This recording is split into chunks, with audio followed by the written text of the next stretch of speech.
Minsan, habang tumatanda tayo ay saka na lang natin nauunawa ng mga bagay na dati pala hindi natin pinapansin. Gaya nung bata pa tayo, madalas tayong pagalitan ng ating mga magulang dahil sa simpleng bagay lang. Gaya ng ayaw natin sumabay sa pagkainain, ayaw matulog ng umaga. Kapag iisipin mo nakakainis siya.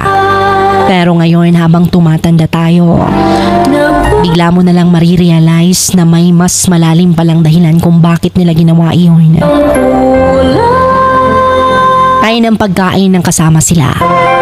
Akala natin simpleng banding lang, pero para pala iyon sa mga oras na darating.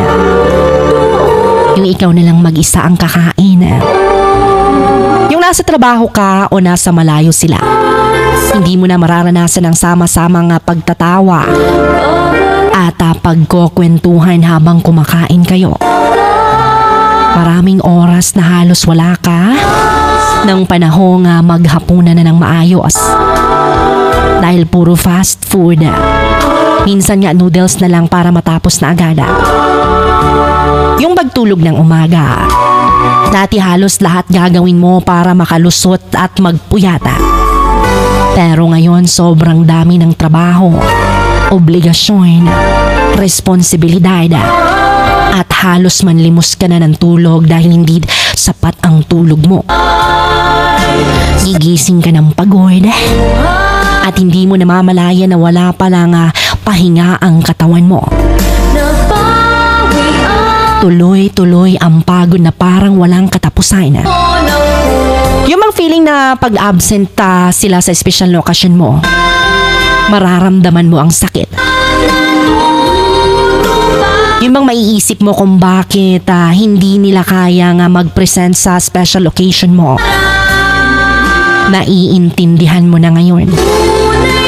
Dahil mas pinipili nilang magtrabaho at magsakripisyo para magbigyan ka ng magandang buhay. Kahit pa kapalit noon, ay hindi sila makasama sa importanteng araw mo.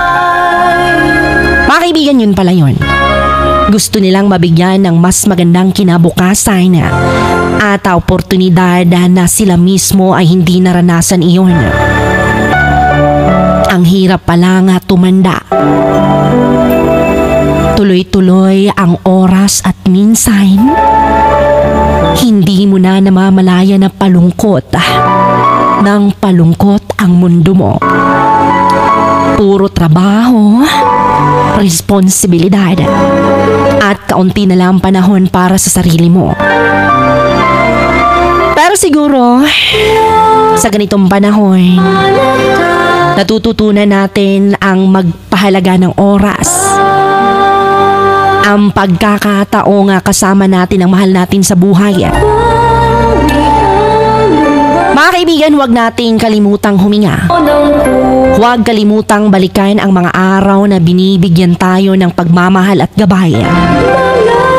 Kahit pa sa simpleng bagay na tulad ng pagkain sa pagkainan o pagtulog ng umaga.